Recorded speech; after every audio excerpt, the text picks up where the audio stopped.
இப்போ பாருங்க, நான் எப்போ உங்களை மன்னிக்க வேண்டிய நிலைமை வரும்?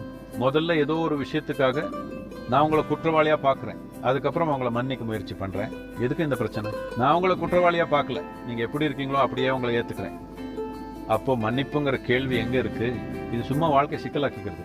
நீங்க எப்படிப்பட்ட ஆளா இருந்தாலும் எனக்கு கவலை இல்லை. நீங்க எப்படி இருந்தாலும் எனக்கு ஓகே தான். நீங்க அப்படித்தான் இருக்கீங்க. மனுஷங்க அப்படிதான் இருப்பாங்க, சரியா?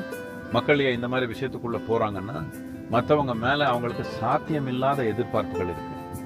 அந்த எதிர்பார்ப்புகள் ஒரு நடைமுறைக்கு சாத்தியமா இல்லாததால மனசுக்குள்ளேயே மற்றவங்களை குற்றவாளி ஆக்கிட்டு அப்புறம் ஒரு நாள் அவங்கள மன்னிப்பாங்க. உங்களை கடவுளை நினைச்சுக்காதீங்க. நீங்க பெர்ஃபெக்டான மனிதர் கிடையாது. உங்களை சுத்தி இருக்கிறவங்களும் அப்படி கிடையாது. உங்களால அவங்க கூட சேர்ந்து வேலை செய்ய முடிஞ்சா, அவங்களோட பழகி சமாளிக்க முடிஞ்சா, பிசினஸ் பண்ண முடிஞ்சா, அவங்க கூட ஒரு உறவு இருக்க முடிஞ்சா நல்லது. அப்படி முடியலன்னா அவங்கள அப்படியே விட்டுடுங்க.